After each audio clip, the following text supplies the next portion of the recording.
ओम पूर्णमदः पूर्णमिदं पूर्णात् पूर्णमुदच्यते पूर्णस्य पूर्णमादाय पूर्णमेवावशिष्यते। ओम शांति ओम शांति ओम शांति। पौराणिक जुगे विश्व आधिपत्यেर दाबी निये शक्तिशाली राजारा अश्वमेध यज्ञ करतेन। राजार अश्वशाला थेके यज्ञेर उपयुक्त घोड़ा निर्वाचन करे नानाविध अलंकारे ताके साजिए आनुष्ठानिक क्रियाकर्मादि शेषे ताके पाठानो हतो देश थेके देशान्तरे।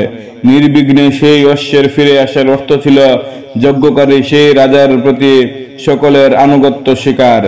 एटी हलो लौकिक यज्ञ बा अधियज्ञ। अश्व एखाने विश्वजयेर प्रतीक। यज्ञकर्म हलो कर्मकाण्डेर अंतर्गत। कर्म सविशेष कामनार अधीन। कर्मकाण्ड थेके ज्ञानकाण्डे अर्थात निर्विशेष सत्ताय उत्तरणी उपनिषदेर लक्ष्य। ताई এই ব্রাহ্মণে যজ্ঞময় এই জীবনে সার্বভৌমত্বের প্রতীক অশ্বকেই নির্বাচন করেছেন। তার মধ্য দিয়েই যজ্ঞকারীকে বিশ্বভাবনায় উদ্বুদ্ধ করতে ঋষি এই ব্রাহ্মণে অশ্বমেধ যজ্ঞের অশ্বকে এইভাবে ভাবতে বলেছেন। ব্রাহ্ম মুহূর্ত সূর্যোদয়ের প্রতিশ্রুতি নিয়ে পূব আকাশে যে উষার আভাস অশ্বের সেটি হলো শির বা মাথা। সূর্য তার চোখ, বায়ু তার প্রাণ, অশ্বের মুখ হলো বৈশ্বানর অগ্নি, দেহ হলো সংবৎসর, দুলুক এর পিঠ, অন্তরিক্ষ এর উদর, আর পৃথিবী হলো ক্ষুর। দিকগুলি অর্থাৎ পূর্ব পশ্চিম উত্তর দক্ষিণ এই চার দিক হলো এর দুটি পাশ। আর অবান্তর দিকগুলি অর্থাৎ অগ্নি, নৈঋত, ঈশান, বায়ু এই চার কোণ হলো অশ্বের পাঁজর। ঋতুগুলি এর অঙ্গ। মাস আর পক্ষ এর পর্ব অর্থাৎ সন্ধিস্থল। এই অশ্বমেধ অশ্বের চারটি পা হলো দিন আর রাত্রি। আকাশের অগণিত নক্ষত্র হলো এর অস্থি। আকাশের মেঘ হলো এর মাংস। উদরের অর্ধজন্য অপরিপক্ক খাদ্য হলো পৃথিবীর বালুকারাশি। নদীগুলি হলো এর নারী। যকৃৎ হলো ভূখণ্ডের তাবৎ পর্বত।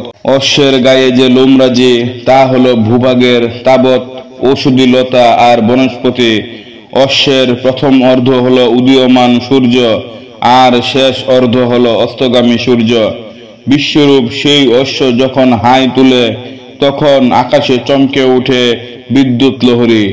সে যখন গাত্র বিধুনন করে অর্থাৎ শরীর কাঁপায় তখন আকাশের মেঘ করে গর্জন।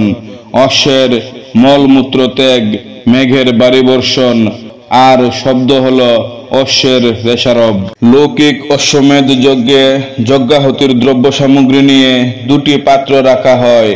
একটি পাত্র সোনার, অপরটি রূপার। সোনার পাত্রটি রাখা হয় অশ্বের সামনে আর রূপার পাত্রটি রাখা হয় অশ্বের পেছনে। এই পাত্র দুটির নাম মহিমা। ঋষি যজ্ঞকর্তার রাখা এই মহিমা দুটিকে ভাবতে বলেছেন এইভাবে। এই অশ্বের সামনে জন্মেছিল সোনার মহিমা, সেটি হলো দিন, আর পেছনে জন্মেছিল রূপার মহিমা, তা হলো রাত্রি। প্রথমটির উৎপত্তি স্থল পূর্ব সমুদ্র আর দ্বিতীয়টির পশ্চিম সমুদ্র। সমুদ্রই যেন তাদের উৎপন্ন করে স্থাপন করেছে এই বিশ্বরূপ অশ্বের সামনে পিছনে রাখার জন্য। চারটি নামে এই অশ্ব চরাচরের ভূতবর্গকে বহন করছে। বলছেন, অশ্ব যখন দেবতাদের বাহন তখন এর নাম হয়, যখন গন্ধর্বদের বাহন তখন এর নাম বাজি, অসুরদের যখন বাহন তখন এর নাম অর্বা বা অর্বন, আর যখন মানুষের বাহক তখন এর নাম অশ্ব। এই যে অশ্ব সমুদ্রই এর বন্ধু, সমুদ্রই এর উৎপত্তিস্থল। ভিডিওটি কেমন লেগেছে আপনাদের মতামত কমেন্টে জানাবেন। যদি এই ভিডিও